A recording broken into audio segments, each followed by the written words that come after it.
1917 പോർച്ചുഗലിലെ ഫാത്തിമ എന്ന ഗ്രാമത്തിലെ പ്രഭാതം. ലൂസിയ, ഫ്രാൻസിസ്കോ, ജെസീന്ത എന്നീ കുട്ടിക്കുരുന്നുകൾ തങ്ങളുടെ ജീവിതമാർഗമായ ആടുമേയ്ക്കലിൽ മുഴുകിയിരിക്കുകയായിരുന്നു. ഇങ്ങനെയുള്ള അവസരങ്ങളിൽ ഉച്ചത്തിൽ മലഞ്ചെരുവുകളിൽ നിന്ന് ശബ്ദമുണ്ടാക്കി അതിൻ്റെ പ്രതിധ്വനികളിൽ സന്തോഷിക്കുക അവരുടെ പതിവായിരുന്നു. അങ്ങനെ അവർ കളിച്ചുകൊണ്ടിരിക്കെ പെടുന്നനെ ആകാശത്തു നിന്ന് ഒരു ഇടിമുഴക്കം പോലുള്ള ശബ്ദത്തോടുകൂടി അതിസുന്ദരിയായ ഒരു സ്ത്രീ പ്രത്യക്ഷപ്പെട്ടു. അവളുടെ വസ്ത്രങ്ങൾ സൂര്യനേക്കാൾ ശോഭയുള്ളതായി കാണപ്പെട്ടു. ആ കുരുന്നുകൾ ആരെന്ന് ചോദിച്ചതിന് മറുപടിയായി ആ സ്ത്രീ ഇപ്രകാരം മറുപടി നൽകി: ഞാൻ സ്വർഗത്തിൻ്റെ കന്യകയാണ്. നിങ്ങൾ നിങ്ങളെ തന്നെ ദൈവത്തിന് സമർപ്പിക്കാൻ തയ്യാറാണോ?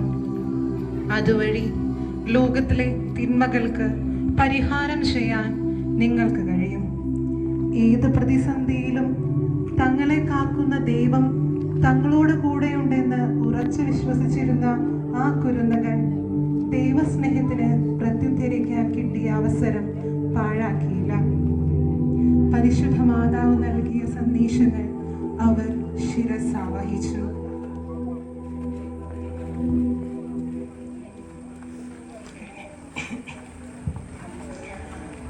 ജപമാല ഭക്തിയോടെ മുടങ്ങാതെ ചൊല്ലുവാൻ അവർ തുടങ്ങി.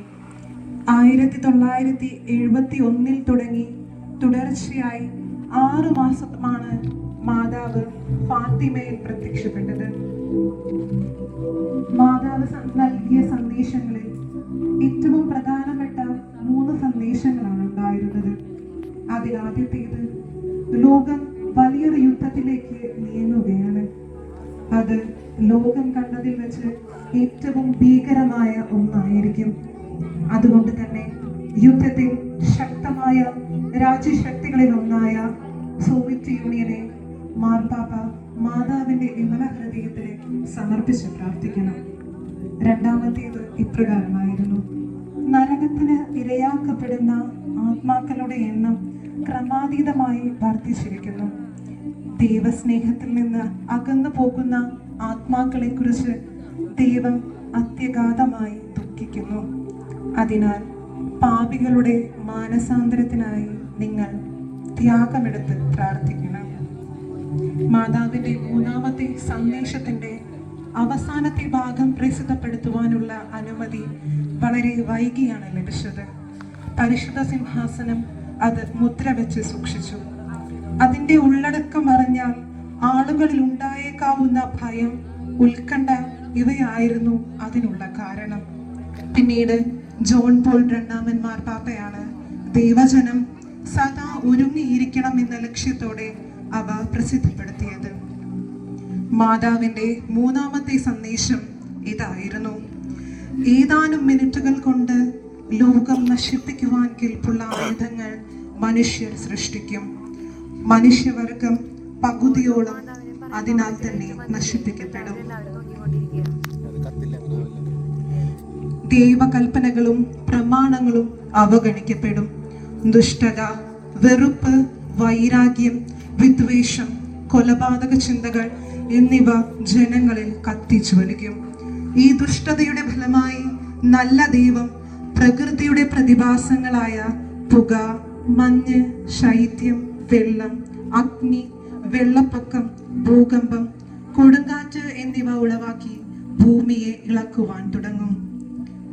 എല്ലാ വർഷവും ഫെബ്രുവരി 13 ക്രൈസ്തവരായ നാം എല്ലാവരും ഫാത്തിമ മാതാവിന്റെ തിരുനാൾ ആഘോഷിക്കുന്നു. അതോടൊപ്പം മാതാവ് തന്ന സന്ദേശങ്ങളും നാം അനുസ്മരിക്കണം. ഇന്ന് മാനവരാശി യുദ്ധത്തിന്റെയും കാലാവസ്ഥാ വ്യതിയാനത്തിന്റെയും നടുവിൽ കഷ്ടപ്പെടുകയാണ്. ഇതിനെല്ലാം കാരണം മനുഷ്യരുടെ ദുഷ്കർമ്മങ്ങൾ തന്നെയാണെന്ന് ഫാത്തിമ മാതാവ് ഇന്ന് നമ്മെ നോക്കി അരുളി ചെയ്യുന്നു. ഇനിയുള്ള നാളുകളിലെങ്കിലും നമ്മിലെ ദുഷ്ടതയും അഹങ്കാരവും മത്സരബുദ്ധിയും വൈരാഗ്യവും അക്രമചിന്തകളും വെടിഞ്ഞ് ദൈവസ്നേഹത്തിൽ വ്യാപരിക്കാൻ നമുക്ക് ശ്രദ്ധിക്കാം. ജപമാല തീക്ഷ്ണതയോടും ഭക്തിയോടും കൂടി ചൊല്ലാം. പരിഹാര പ്രവർത്തികൾ കൊണ്ട് ശുദ്ധീകരണ സ്ഥലത്തിലെ ആത്മാക്കൾക്ക് മോക്ഷം പ്രദാനം ചെയ്യാം. പരിശുദ്ധ അമ്മയുടെ വിമല ഹൃദയത്തിന് നമ്മെ തന്നെ സമർപ്പിക്കാം. നമുക്ക് ഒരുമിച്ച് ഏറ്റു പറയാം, അമ്മേ, ഞാൻ പൂർണ്ണമായും അമ്മയുടേതാണ്.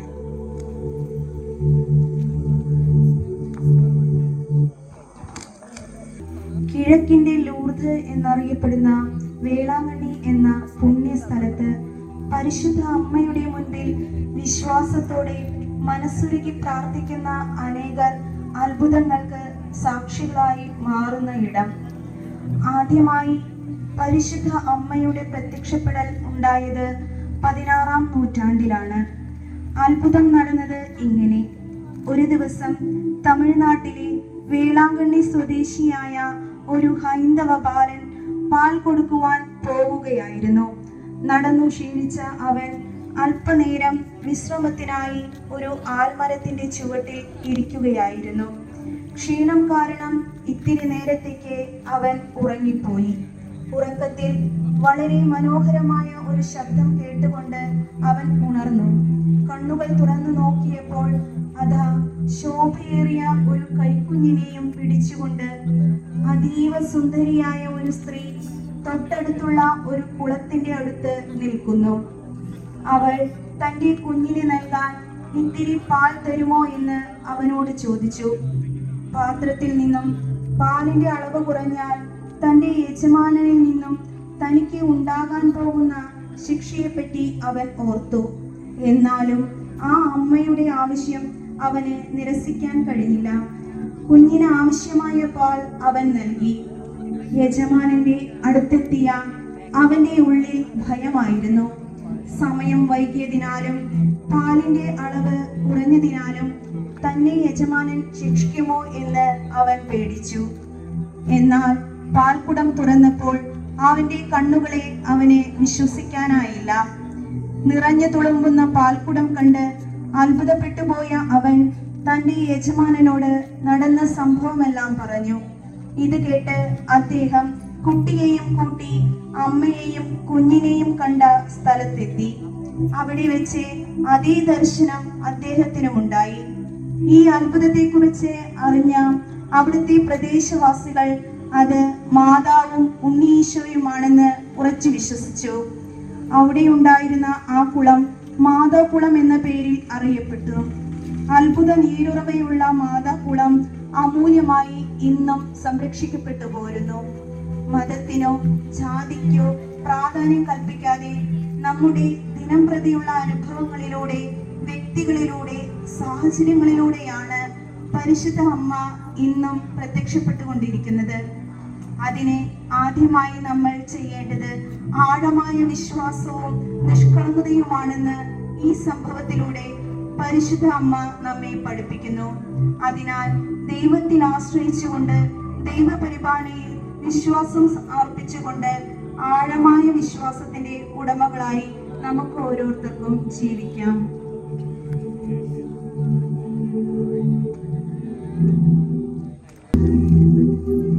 കേരളത്തിൽ വളരെയധികം അറിയപ്പെടുകയും വണങ്ങപ്പെടുകയും ചെയ്യുന്ന മാതാവിന്റെ സവിശേഷ നാമമാണ് കർമ്മല മാതാവ്. ആദ്യ കുർബാന സ്വീകരണത്തോടെ നമ്മെല്ലാവരും തന്നെ കർമ്മല സഭയിലെ അംഗത്വം സ്വീകരിച്ചിട്ടുള്ളതുമാണ്. എന്താണ് കർമ്മലോത്തരീയം ധരിക്കുന്നതിന്റെ പുറകിലുള്ള ചരിത്ര സംഭവം എന്ന് നമുക്കൊന്ന് നോക്കാം. കർമ്മലീത്ത സഭ പാലസ്തീനയിൽ കാർമൽ മലയിൽ ആരംഭിച്ചു. കുരിശ് യുദ്ധകാലത്ത് യൂറോപ്പിൽ പരക്കുകയുണ്ടായി. പിന്നീട് യൂറോപ്പിൽ ഈ സഭയ്ക്ക് അല്പം എതിർപ്പ് നേരിടേണ്ടി വന്നു. ഇംഗ്ലണ്ടിലെ ഐൽസ് ഫോർട്ട് ആശ്രമത്തിൽ നിവസിച്ചിരുന്ന വിശുദ്ധ സൈമൺ സ്റ്റോക്ക് ആയിരുന്നു അന്നത്തെ സുപ്പീരിയർ ജനറൽ. അദ്ദേഹം ഇങ്ങനെ പ്രാർത്ഥിക്കുമായിരുന്നു: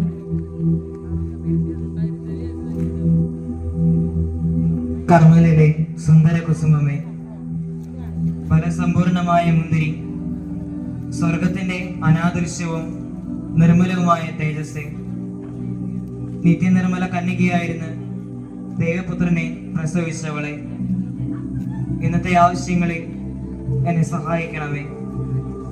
സമുദ്രതാരമേ, എന്നെ സഹായിക്കണമേ, രക്ഷിക്കണമേ. അങ്ങ് എൻ്റെ അമ്മയാണെന്ന് കാണിച്ചു തരണമേ. 1251 ജൂലൈ 16-ാം തീയതി അർദ്ധരാത്രി സൈമൺ സ്റ്റോക്ക് പ്രാർത്ഥിച്ചുകൊണ്ടിരിക്കുമ്പോൾ മാനവഗണങ്ങളുടെ അകമ്പടിയോടെ കർമ്മല മാതാവ് പ്രത്യക്ഷപ്പെട്ടു.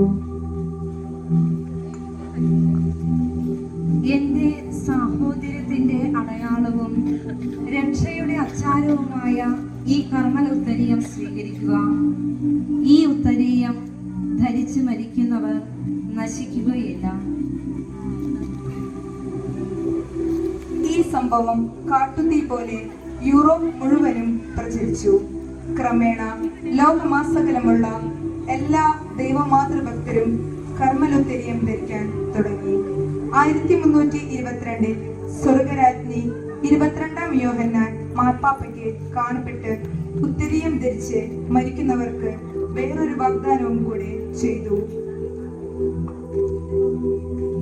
കൃപാവരങ്ങളുടെ രാജ്ഞിയായ ഞാൻ ശനിയാഴ്ച തോറും ശുദ്ധീകരണ സ്ഥലത്ത് ഇറങ്ങിച്ചെന്ന് ഉത്തരീയം ധരിച്ച് മരിക്കുന്നവരെ, ചില വ്യവസ്ഥകൾ പാലിച്ചിട്ടുള്ളവരെ എല്ലാം മോചിപ്പിക്കും.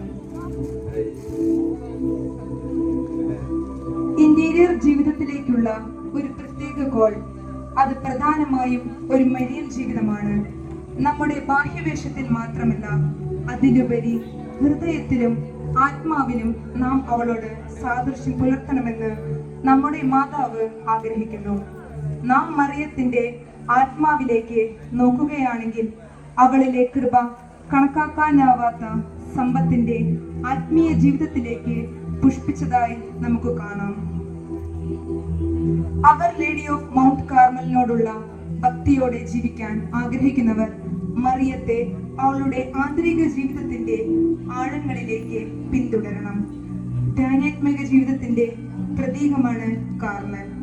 ദൈവത്തിനായി പൂർണ്ണമായും സമർപ്പിക്കപ്പെട്ട ജീവിതം ദൈവവുമായുള്ള അടുപ്പത്തിലേക്ക് പൂർണ്ണമായി അധിഷ്ഠിതമാണ്.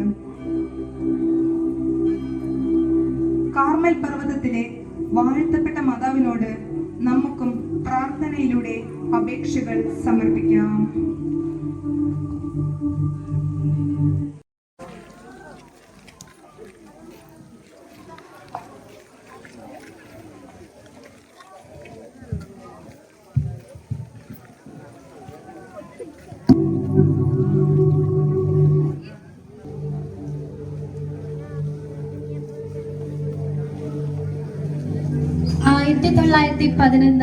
ഓഗസ്റ്റ് 3 ഇറ്റലിയിലെ മോണ്ടിച്ചിയാരി എന്ന സ്ഥലത്ത് ജനിച്ച പിയറീന ഗില്ലി എന്ന നേഴ്സിന് പരിശുദ്ധ അമ്മ നൽകിയ ദർശനങ്ങളാണ് റോസാ മിസ്റ്റിക്ക മാതാവിന്റെ ചരിത്രത്തിന് പിന്നിലുള്ളത്. 1937 മുതൽ 1976 വരെ 13 ദർശനങ്ങളാണ് പരിശുദ്ധ അമ്മ ഗില്ലിക്ക് നൽകിയത്. നേഴ്സിന് പ്രത്യക്ഷപ്പെട്ട മാതാവിന്റെ രൂപം റോസാ മിസ്റ്റിക്ക എന്ന പേരിലാണ് അറിയപ്പെടുന്നത്. 1947 ഗില്ലിയിൽ ജോലി ചെയ്തിരുന്ന ആശുപത്രിയിലെ ഒരു മുറിയിൽ വെച്ചാണ് പരിശുദ്ധ അമ്മ ഗില്ലിക്ക് ആദ്യ ദർശനം നൽകിയത്. വയലറ്റ് നിറത്തിലുള്ള ഉടുപ്പണിഞ്ഞ് സുന്ദരിയായി പ്രത്യക്ഷപ്പെട്ട അമ്മ പക്ഷേ ദുഃഖിതയായി കാണപ്പെട്ടു. മാതാവിന്റെ മാറിടത്തിൽ 3 വാളുകൾ ഉണ്ടായിരുന്നു. ആദ്യത്തെ വാൾ വൈദിക സന്യാസ വിളികൾ നഷ്ടപ്പെടുന്നതിനെയും, രണ്ടാമത്തേത് മാരക പാപത്തിൽ ജീവിക്കുന്ന സമർപ്പിതരെയും, മൂന്നാമത്തേത് വൈദികരും സന്യാസികളും യൂദാസിനെ പോലെ ഒറ്റുകാരായി തീരുന്നതിനെയും സൂചിപ്പിക്കുന്നു. പിയറീന പരിശുദ്ധ അമ്മ ആവശ്യപ്പെട്ട പോലെ പ്രാർത്ഥനയും പ്രായശ്ചിത്തവും പരിഹാര പ്രവർത്തികളും അടങ്ങിയ ജീവിതം നയിക്കുവാൻ തുടങ്ങി. 1947 ജൂലൈ 13 വീണ്ടും പിയറീനയ്ക്ക് പരിശുദ്ധ അമ്മയുടെ ദർശനമുണ്ടായി. വെള്ള വസ്ത്രങ്ങൾ അണിഞ്ഞ് മാറിടത്തിൽ 3 റോസാപ്പൂക്കളുമായാണ് അമ്മ അവൾക്ക് മുന്നിൽ പ്രത്യക്ഷപ്പെട്ടത്. വെള്ള, ചുവപ്പ്, സ്വർണം എന്നീ നിറങ്ങളിൽ കാണപ്പെട്ട റോസാപ്പൂക്കൾ, പ്രാർത്ഥന, പ്രായശ്ചിത്തം, പരിഹാര പ്രവർത്തികൾ എന്നിവയെ സൂചിപ്പിക്കുന്നു. കൂദാശകളുടെ യോഗ്യമായ സ്വീകരണത്തെക്കുറിച്ചും പരിഹാര ജീവിതത്തെക്കുറിച്ചുമുള്ള സന്ദേശങ്ങളാണ് മാതാവ് പിയറീനായ്ക്ക് നൽകിയത്. ജൂലൈ 13 റോസാ മിസ്റ്റിക മാതാവിന്റെ തിരുനാൾ ആഘോഷിക്കണമെന്ന് പരിശുദ്ധമ്മ ആവശ്യപ്പെട്ടു. 1966 ഏപ്രിൽ 17 മോദിച്ചിയാരിയയുടെ ഒരു ഭാഗമായ ഫോണ്ടനാലയിലും പരിശുദ്ധമ്മയുടെ പ്രത്യക്ഷീകരണവും ഇടപെടലുകളും ഉണ്ടായി. ലോകത്തിൽ വർദ്ധിച്ചു വരുന്ന പാപങ്ങൾക്ക് പരിഹാരമായി വിശ്വാസികൾ കൂടുതൽ പ്രാർത്ഥനയും പ്രായശ്ചിത്തവും പരിത്യാഗ പ്രവർത്തികളും അടങ്ങുന്ന ജീവിതം നയിക്കണമെന്ന് റോസാ മിസ്റ്റിക മാതാവിന്റെ സന്ദേശത്തിന്റെ കാതൽ.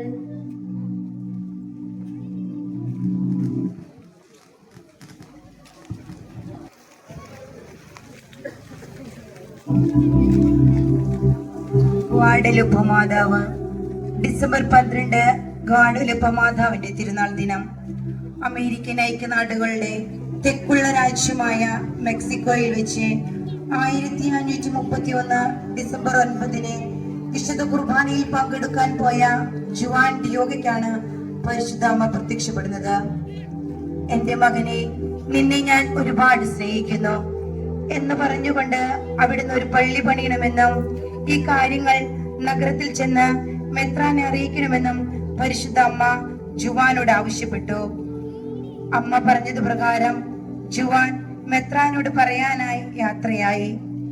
ദൈവമാതാവായ കന്യക മറിയമെന്ന് പരിചയപ്പെടുത്തിയ സ്ത്രീ പറഞ്ഞ കാര്യങ്ങൾ ജുവാൻ ബിഷപ്പിനെ അറിയിച്ചുവെങ്കിലും ഒരു മരുപ്രദേശത്ത് എങ്ങനെ ഒരു പള്ളി പണിയണമെന്ന സംശയമുണ്ടായ ബിഷപ്പ് ആലോചിച്ചിട്ട് മറുപടി പറയാമെന്ന് പറഞ്ഞ് ജുവാനെ തിരിച്ചയച്ചു.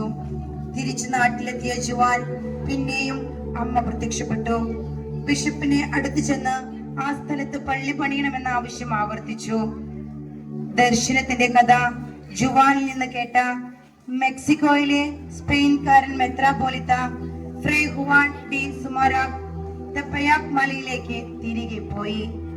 ദർശനം നൽകിയ പെൺകുട്ടിയോട് അവളുടെ തിരിച്ചറിവിനായി അത്ഭുതാംശമുള്ള ഒരു അടയാളം ആവശ്യപ്പെടാൻ നിർദ്ദേശിച്ചു. ജുവാന്റെ ആവശ്യം കേട്ട വിശുദ്ധ കന്യക അയാളോട് മലമുകളിൽ നിന്ന് പൂക്കൾ ശേഖരിച്ചു കൊണ്ടുവരാൻ ആവശ്യപ്പെട്ടു. അത് പൂക്കാലമല്ലാതിരുന്നിട്ടും സാധാരണ വരണ്ടു കിടക്കുന്ന മലമുകളിൽ ജുവാൻ മെക്സിക്കോയിൽ ഇല്ലാത്ത കാസ്റ്റലിയൻ റോസാപ്പൂക്കൾ അപ്പോൾ കണ്ടെത്തിയത്രേ. ജുവാന്റെ മേൽക്കുപ്പായത്തിന് ടെൽമ എന്നറിയപ്പെടുന്ന ആ കുപ്പായത്തിന് താഴെ അയാൾ ശേഖരിച്ചു കൊണ്ടുവന്ന പൂക്കൾ ക്രമപ്പെടുത്തി വെച്ചതിന് ശേഷം മാതാവ് അയാളെ തിരികെ അയച്ചു.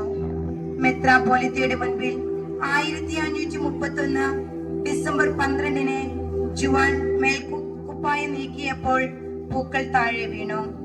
കുപ്പായത്തിൽ പൂക്കൾ സൂക്ഷിച്ചിരുന്ന സ്ഥാനത്ത് ജുവാന് പ്രത്യക്ഷപ്പെട്ട രൂപത്തിൽ വിശുദ്ധ കന്യകയുടെ ചിത്രം അപ്പോൾ അത്ഭുതകരമായി ആലേഖനം ചെയ്യപ്പെട്ടിരുന്നു. ലോകത്തിലെ ഏറ്റവും പേരുകേട്ട മരിയൻ തീർത്ഥ കേന്ദ്രങ്ങളിൽ ഒന്നായ മെക്സിക്കോയിലെ ഗ്വാദലുപ്പെ മാതാവിന്റെ ബസിലിക്കയിൽ സൂക്ഷിച്ചിരിക്കുന്ന ദൈവമാതൃ ചിത്രം ഇങ്ങനെ ഉണ്ടായതാണെന്നാണ് വിശ്വാസികൾ കരുതുന്നത്. ഈ ചിത്രം ആദ്യമായി ശ്രദ്ധിക്കപ്പെടുന്നത് 1556 ഡൊമിനിക്കൻ സഭാംഗമായിരുന്ന ദേ മൊന്റ്ഫോർ മെത്രാപോലിത്ത ചിത്രത്തെയും അതിനെ സംബന്ധിച്ച അത്ഭുതങ്ങളെയും കുറിച്ച് ഒരു മതപ്രഭാഷണത്തിൽ വിവരിച്ചിരുന്നു.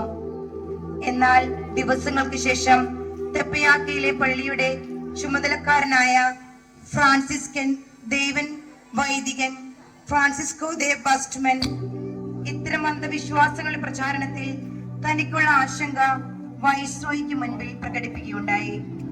മാർക്കോസ് ദിപക് ദേ അക്നോ എന്ന ഒരു പൂർവ്വ നിവാസി വരച്ച ചിത്രത്തിന്റെ പേരിൽ ഇത്തരം അന്ധവിശ്വാസങ്ങൾ പ്രചരിപ്പിക്കുന്നത് പൂർവ്വനിവാസികളെ പ്രതികൂലമായി ബാധിക്കുമെന്ന് അദ്ദേഹം ഭയപ്പെട്ടു. അടുത്ത ദിവസം മെത്രാപോലിത്ത ഇതിനെക്കുറിച്ച് അന്വേഷണം നടത്തിയപ്പോഴും ഫ്രാൻസിസ്കന്മാർ അവരുടെ നിലപാട് ആവർത്തിച്ചു. ചിത്രം വരച്ചത് പൂർവ്വനിവാസിയായ ഒരു ചിത്രകാരനാണെന്നതിനെ അവർ ചില സാക്ഷികളെയും അവതരിപ്പിച്ചു. അതേസമയം മെത്രാപോലിത്തയും മറ്റ് ഡൊമിനിക്കൻ സന്യാസികളും ഗ്വാദലുപ്പ മാതാവ് എന്ന പേരിൽ ചിത്രത്തെ വണങ്ങാൻ ദേശവാസികളെ അനുവദിക്കണമെന്ന നിലപാടിൽ ഉറച്ചു നിന്നു. തുടർന്ന് മെത്രാപോലിത്ത ദേവാലയത്തെ ഫ്രാൻസിസ്കന്മാരുടെ മേൽനോട്ടത്തിൽ നിന്ന് വിടുവിക്കാനും വലിയ മറ്റൊരു ദേവാലയം നിർമ്മിച്ച് അവിടെ ചിത്രം പ്രതിഷ്ഠിക്കാനും തീരുമാനിച്ചു. ഈ ചിത്രം മെക്സിക്കോയുടെ ഏറ്റവും പേരുകേട്ട ധാർമ്മിക സാംസ്കാരിക പ്രതീകമാണ്. മെക്സിക്കോയുടെ റാണി എന്ന് പുകഴ്ത്തപ്പെടുന്ന ഈ ദേവമാതൃ സങ്കല്പത്തിന് ഫിലിപ്പീൻസിന്റെ മധ്യസ്ഥ തുടങ്ങിയ ഇതര വിശേഷണങ്ങളും പിൻകാലങ്ങളിൽ നൽകപ്പെട്ടു.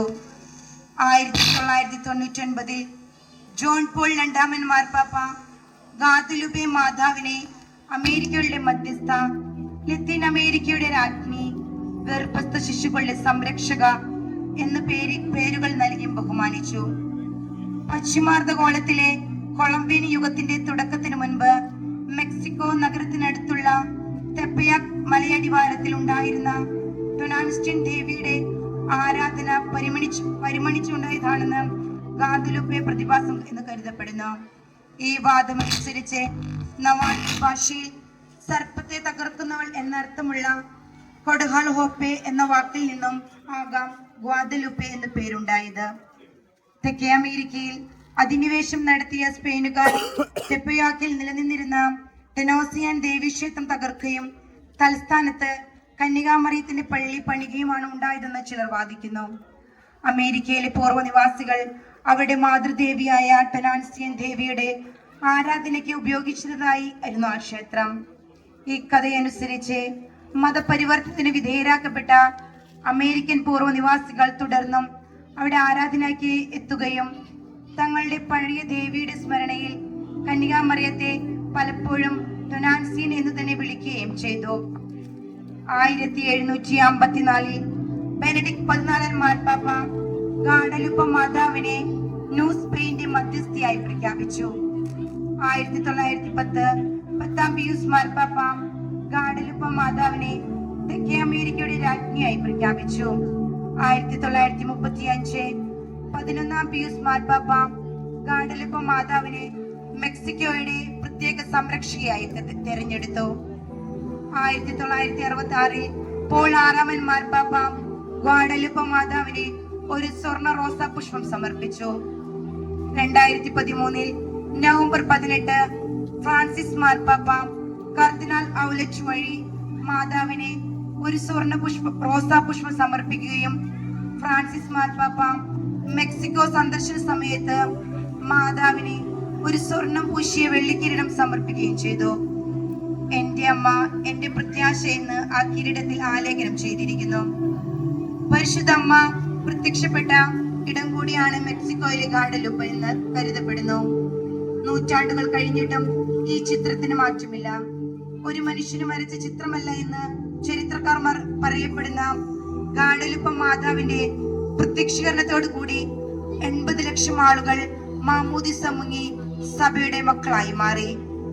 ഇന്നത്തെ കാലഘട്ടത്തിൽ പരിശുദ്ധ ജപമാല ചൊല്ലി പ്രാർത്ഥിക്കുമ്പോൾ നമ്മുടെ ആത്മാവിനെ രക്ഷയിലേക്കും യേശുവിലേക്കും അടുക്കുവാൻ സാധിക്കുന്ന വളരെ വലിയൊരു ഉപാധിയാണ് പരിശുദ്ധമ്മ.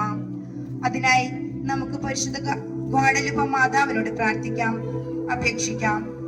ശാസ്ത്രത്തിന് വിസ്മയമായ ഗാഡലുപ്പ മാതാവ് കാലത്തിന്റെ അടയാളം കൂടിയാണ്. മെക്സിക്കോ ഇപ്പോഴും പരിശുദ്ധ അമ്മയുടെ സാന്നിധ്യം നിലകൊള്ളുന്നതായി പറയപ്പെടുന്നു. ഒരിക്കൽ കൂടി പരിശുദ്ധ അമ്മയുടെ ആശംസകൾ നേർന്നുകൊണ്ട് പരിശുദ്ധ അമ്മയുടെ മാധ്യസ്ഥം അപേക്ഷിച്ചുകൊണ്ട് നമുക്ക് ജീവിക്കാം.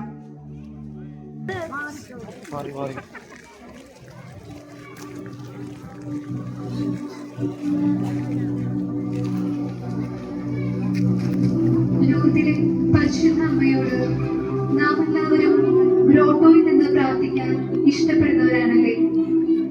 അവിടെ നിന്ന് പ്രാർത്ഥിക്കുമ്പോൾ പരിശുദ്ധ അമ്മയുടെ എന്തെന്നില്ലാത്ത ഒരു ശക്തിയും സ്നേഹവും വാത്സല്യവും ഒക്കെ പ്രായഭേദമന്യേ നമുക്കെല്ലാവർക്കും ലഭിക്കുന്നുണ്ട് എന്നതിൽ സംശയവുമില്ല.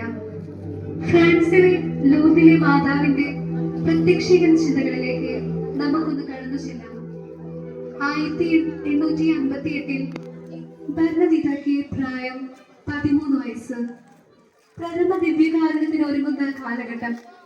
ഫെബ്രുവരി മാസത്തിലെ തണുപ്പുള്ള ഒരു പ്രഭാതത്തിൽ വിറകു ശേഖരിക്കാൻ 2 കൂട്ടുകാരോടുമൊത്ത് ഗേവ് നദിയുടെ തീരത്ത് എത്തിയ ബർന്നദീത്ത അവിടെയുള്ള ഒരു ഗുഹയിൽ വിസ്മയിപ്പിക്കുന്ന ഒരു കാഴ്ച കണ്ടു. അതീവ പ്രഭയുള്ള ഒരു സുവർണ വെളിച്ചം ഗുഹയിൽ നിന്ന് പടർന്നൊഴുകുന്നു. വെളിച്ചത്തിനുള്ളിൽ നിന്ന് അഴകാർന്ന ഒരു സ്ത്രീരൂപം, ശുദ്ധമായ തൂവെള്ള നിറത്തിലുള്ള മേലങ്കിയും ആകാശനീല നിറത്തിലുള്ള കച്ചയും ധരിച്ച് ഒരു യുവതി. കരങ്ങളിൽ ജപമാലയും പാദങ്ങളിൽ മഞ്ഞ പരിധി പുഷ്പങ്ങളും. ജപമാല ചൊല്ലാൻ സ്ത്രീ ബർന്നദീത്തായോട് ആവശ്യപ്പെട്ടു. ജപമാല ചൊല്ലിക്കഴിഞ്ഞപ്പോഴേക്കും ആ സ്ത്രീ മറഞ്ഞു കഴിഞ്ഞിരുന്നു. അവിടെ നിന്ന് മടങ്ങിയിട്ട് ബർന്നദീത്തായെ ആ ഗ്രോട്ടോയുടെ ഓർമ്മ മാടി വിളിച്ചുകൊണ്ടിരുന്നു. അടുത്ത ഞായറാഴ്ച അവൾ വീണ്ടും അവിടെ പോയി. ശിശു സഹജമായ നിഷ്കളങ്കതയോടുകൂടി സാത്താന്റെ കുടിലതന്ത്രമാണോ എന്ന ഭയത്താൽ ബർന്നദീത്ത താൻ കണ്ട ദർശനത്തിലേക്ക് വിശുദ്ധ ജനം തെളിച്ചു. എന്നാൽ ആ സ്ത്രീ വളരെ പ്രസന്നതയോടുകൂടി പുഞ്ചിരിക്കുകയാണ് ചെയ്തത്. അവളുടെ വചനം കൂടുതൽ മനോഹരമായി. ഓരോ 15 ദിവസം കൂടുമ്പോഴും അവിടെ വരണമെന്ന് ആ രൂപം ആവശ്യപ്പെട്ടു. മാർച്ച് 25-ന് മംഗളവാർത്ത തിരുനാൾ ദിനത്തിൽ അവൾ തന്റെ നാമം വെളിപ്പെടുത്തിക്കൊണ്ട് ഇപ്രകാരം പറഞ്ഞു: ഞാൻ അമലോത്ഭവയാണ്. അങ്ങനെ 1854 ഡിസംബർ 8-ന് 9-ാം പിയൂസ് പാപ്പ ചെയ്ത പ്രഖ്യാപനം ദൈവമാതാവ് അംഗീകരിച്ചു. 1858-ലെ തന്റെ ആദ്യ പ്രത്യക്ഷപ്പെടലിൽ തന്നെ തന്റെ കരങ്ങളിൽ ഉണ്ടായിരുന്ന ജപമാല പരിശുദ്ധ മാതാവ് ബർന്നദീത്ത കരങ്ങളിലേക്ക് കൊടുത്തിരുന്നു. ഇത് പിന്നീടുള്ള പ്രത്യക്ഷപ്പെടലുകളിലും തുടർന്നു. തന്റെ 3ാമത്തെ പ്രത്യക്ഷപ്പെടലിൽ ബർന്നദീത്തായെ തന്റെ ഗുഹയിലേക്ക് 2 ആഴ്ച കാലത്തോളം ക്ഷണിക്കുകയുണ്ടായി. അങ്ങനെ അവൾ പരിശുദ്ധ അമ്മയോട് നിരന്തരം സംഭാഷണത്തിൽ ഏർപ്പെടാൻ തുടങ്ങി. സഭാധികാരികളോട് ആ സ്ഥലത്ത് ഒരു ദേവാലയം പണിയുവാനും പ്രദക്ഷിണങ്ങൾ സംഘടിപ്പിക്കുവാനും പരിശുദ്ധ അമ്മ ആവശ്യപ്പെട്ടു. കൂടാതെ അവിടെ ഉണ്ടായിരുന്നതും മണ്ണിനിടയിൽ ഒളിഞ്ഞുകിടക്കുന്നതുമായ ഉറവയിലെ ജലം കുടിക്കുവാനും ആ ജലത്താൽ സ്വയം കഴുകി ശുദ്ധി വരുത്തുവാനും അമ്മ ആവശ്യപ്പെടുകയും ചെയ്തു. ഇന്ന് ഫ്രാൻസ് സന്ദർശിക്കുന്ന എല്ലാ വ്യക്തികളും പരിശുദ്ധ കന്യകാ മാതാവ് പ്രത്യക്ഷപ്പെടുന്ന ഈ ഗുഹയും സന്ദർശിക്കുന്നു. തിരുസഭ ഏറെ പ്രാധാന്യം നൽകുന്ന മഹത്വമേറിയ മറിയത്തെ താഴ്ന്ന സ്ഥലങ്ങളിൽ ഒന്നാണ് ലൂർദ്. മാതാവിന്റെ ഈ പ്രത്യക്ഷപ്പെടൽ അനേകർക്ക് പരിവർത്തനത്തിന്റെ പാതയിൽ സധൈര്യം മുന്നേറുവാനും മാനസാന്തരത്തിന്റെ പുതിയ പാത തുറക്കുവാനും തുണയായിട്ടുണ്ട്. ഇവരുടെ പരിവർത്തനങ്ങൾ ലോകത്തിന്റെ പുരോഗതിക്കും സഹായകമായിട്ടുണ്ട്. എന്തുകൊണ്ടെന്നാൽ ഒരു ഹൃദയത്തിന്റെ പരിവർത്തനത്തിൽ നിന്ന് പോലും ലോകത്തിന് നേട്ടമുണ്ടാകുന്നുണ്ട് എന്നത് യാഥാർത്ഥ്യമാണ്. ബർന്നദീത്തായെ തൂവെള്ള വസ്ത്രത്തിലാണ് പരിശുദ്ധ മാതാവിനെ സന്ദർശിച്ചത്. എന്നാൽ നാം നമ്മുടെ യാത്രയിലുടനീളം മാതാവിന്റെ നിറസാന്നിധ്യം ഉണ്ടെന്നുള്ള ബോധ്യത്തോടുകൂടി നമ്മുടെ കണ്ണുകൾക്ക് പകരം നമ്മുടെ ഹൃദയങ്ങൾ കൊണ്ട് മാതാവിനെ ദർശിക്കേണ്ടത് മറ്റാരേക്കാളും കൂടുതലായി മകന്റെ ആഗ്രഹം അറിയുക എന്നത് അമ്മയ്ക്കാണെന്നുള്ള സത്യം ആർക്ക് നിഷേധിക്കുവാൻ സാധിക്കും? അവളിലേക്ക് തിരിയുന്നത് വഴി നമ്മെ കുറിച്ചുള്ള ദൈവത്തിന്റെ നിഗൂഢ പദ്ധതിയെ കുറിച്ച് കൂടുതൽ മനസ്സിലാക്കുവാനും നമുക്ക് സാധിക്കുന്നു. ദൈവം നമ്മോട് പറയുന്നത് അവിടുത്തെ പദ്ധതികൾ പരിശുദ്ധ മാതാവിനേക്കാൾ കൂടുതലായി നമുക്ക് മനസ്സിലാക്കി തരുവാൻ മറ്റാർക്കും സാധ്യമല്ല എന്നതാണ്. മകന്റെ നിഗൂഢതയിൽ വശീകരിക്കപ്പെടുകയും കന്യകാ മാതാവിന്റെ വാക്കുകൾക്ക് ചെവി കൊടുക്കുകയും ചെയ്ത കാനായിലെ പരിചാരകരെ പോലെ പരിശുദ്ധ അമ്മയുടെ സന്നിധിയിൽ നമുക്കും നമ്മുടെ ഹൃദയങ്ങൾ തുറക്കാം. അപ്പോൾ നമുക്ക് ദേവകുമാരന്റെ ആഗ്രഹം മനസ്സിലാക്കുവാനും സന്തോഷത്തിലേക്കുള്ള നമ്മുടെ മാർഗം കണ്ടെത്തുവാനും സാധിക്കുകയും ചെയ്യും. സ്വർഗത്തിലേക്കുള്ള തീർത്ഥാടകരായ നമ്മെ സംബന്ധിച്ച സംബന്ധിച്ചിടത്തോളം മാതാവിന്റെ ആഗോള മാതൃത്വം വീണ്ടും മനസ്സിലാക്കാനുമുള്ള അവസരമാണിത്. തന്മൂലം അവളുടെ സഹായം നമ്മുടെ ജീവിതത്തിലുടനീളം ഉണ്ടായിരിക്കും. മാതാവിന്റെ സാന്നിധ്യം നമ്മുടെ ആത്മാവിനുള്ളിലെ വലിയൊരു രഹസ്യമാണ്. മാതാവിനൊപ്പം അവളുടെ മകനെ ആദരിക്കുവാൻ പഠിക്കുന്ന ഒരു രഹസ്യം വിശുദ്ധ ബലിയർപ്പണത്തിലും അനുവചന കൂദാശയുടെ വേളയിലും നമുക്ക് കാണാൻ സാധിക്കും. പരിശുദ്ധ അമ്മയുടെ മാധ്യസ്ഥം തേടി നമുക്കും പ്രാർത്ഥിക്കാം. പരിശുദ്ധ അമ്മേ, ലൂർദ് മാതാവേ, അങ്ങയുടെ ശക്തമായ മാധ്യസ്ഥത്താൽ ഞങ്ങളെ അങ്ങയുടെ പ്രിയപുത്രനിലേക്ക് കൂടുതൽ അടുപ്പിക്കണമേ. ആമേൻ.